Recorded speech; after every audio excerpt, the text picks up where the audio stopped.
Good Tuesday morning, everyone. This is CBS 3 Eyewitness News at 6 a.m. Today is May 3rd, 2022. Thanks for joining us. My name is William.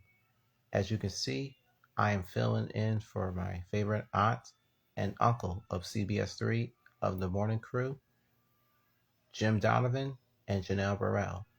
So let's go to Larissa with the extended Eyewitness News forecast and then Aunt Chandler doing traffic after that.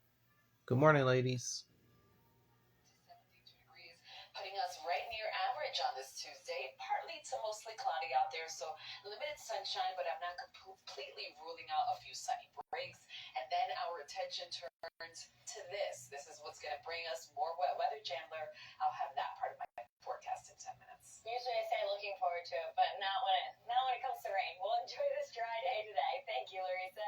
Heading out the door, yes, as I mentioned, nice conditions out there. The roadways, actually, take a live look where the Vine meets the Schuylkill. Volume levels are smooth sailing right now. It's 6 a.m. on a Tuesday. Usually it's a little bit heavier, so let's enjoy it while we have it, folks. As you travel into the city on the Schuylkill eastbound and 95 southbound, you're still smooth sailing. Speed still way up in the upper 50s, lower 60s. So good to go. Really no big issues to tell you about as you travel into the city this morning.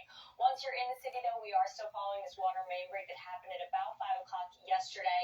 It's along Sampson Street westbound between 10th and 11th Street, so right in front of Jefferson University Hospital here. Just keep in mind it's a large water main break, still active repairs in that area. Also, minor new crash in Pottstown on High Street and Highland Ave. Thank you, Aunt Chandler. And thank you too, Larissa. This Tuesday morning, we have some bombshell new reports suggesting that the Supreme Court is about to overturn Roe versus Wade. Let's get the latest from my Uncle Ross DiMattei joining us live this morning with more on the developing story. Good morning to you so far, Uncle Ross. Let's take it away with what you got. And it would allow individual states to decide whether or not to restrict or even ban abortion.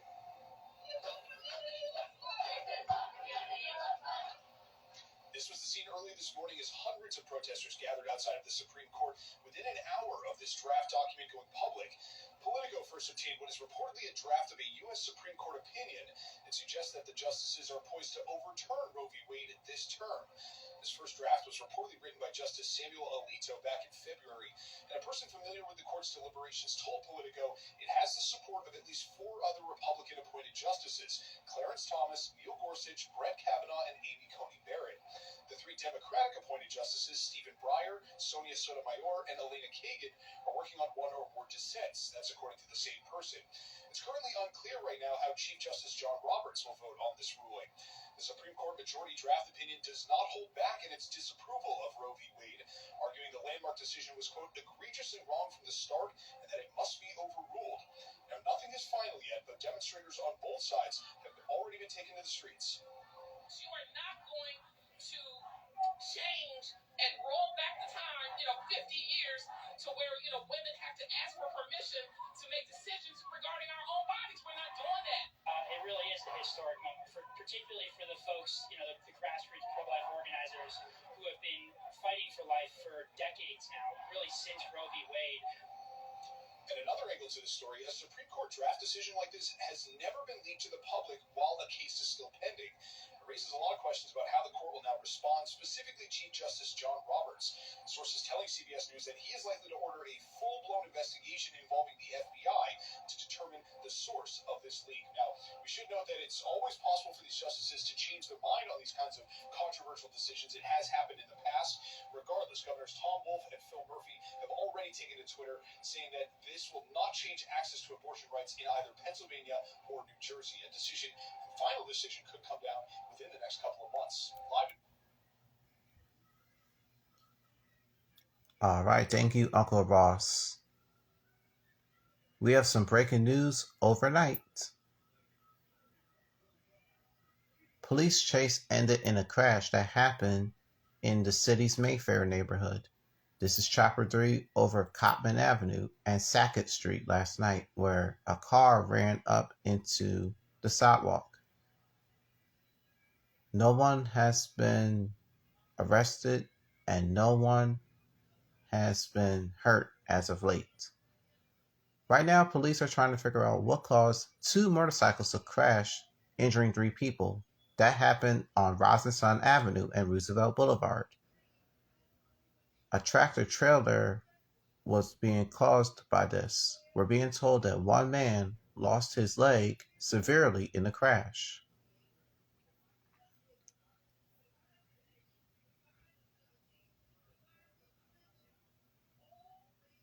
This is kind of shocking. That's what that is, folks. The third person also has minor injuries. A fired Philadelphia police officer was held on bail after he shot a 12-year-old kid named Thomas Siderio in South Philadelphia. Waukesha Bailey, my aunt, is joining us live from police headquarters. Good morning, Aunt Waukesha. Thomas Siderio, also known as TJ, was killed March 1st. According to court documents, Thomas and his 17-year-old friend were running from undercover officers after they approached the boys about a stolen gun. A shot went off in the direction of the officers and broke a rear passenger window. Now, the documents go on to say one of the officers, Ed Saul Mendoza, is accused of firing at the 12-year-old 3 times, ultimately killing him. Mendoza was immediately fired, and Monday, Philadelphia District Attorney's Office says Mendoza is being charged with first and third-degree murder along with voluntary manslaughter. Attorneys representing Thomas's family say this shooting was unjust. We learned that TJ Siderio was executed. TJ was asked to drop the gun. He did so, 40 feet back. He was asked to get down. He did so.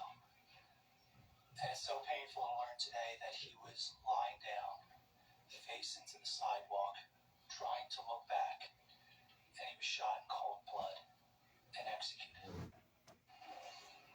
And Mendoza is currently being held without bail. His preliminary hearing is scheduled for May 16th. Reporting from... Thank you, Auntie Waukesha.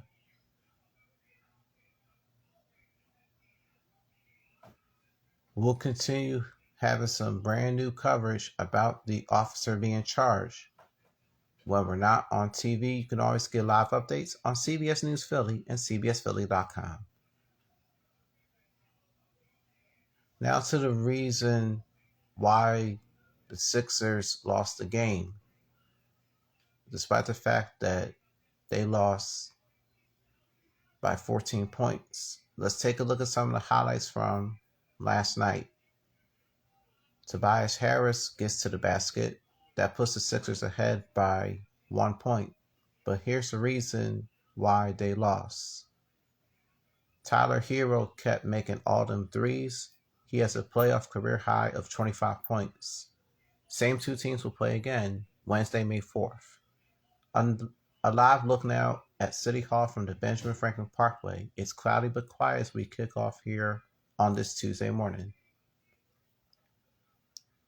Let's get a check right now with meteorologist Larissa Abreu. Go ahead, Larissa.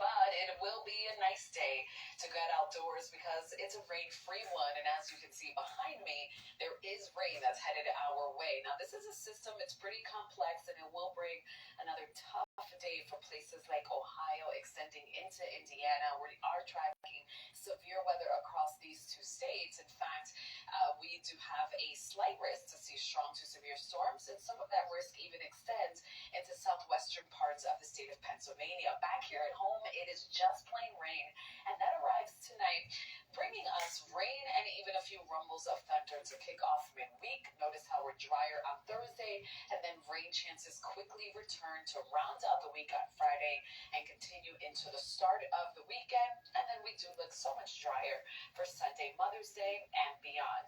This is what the 7-day forecast looks like. Today, it's mostly cloudy out there. We're tracking relatively dry conditions.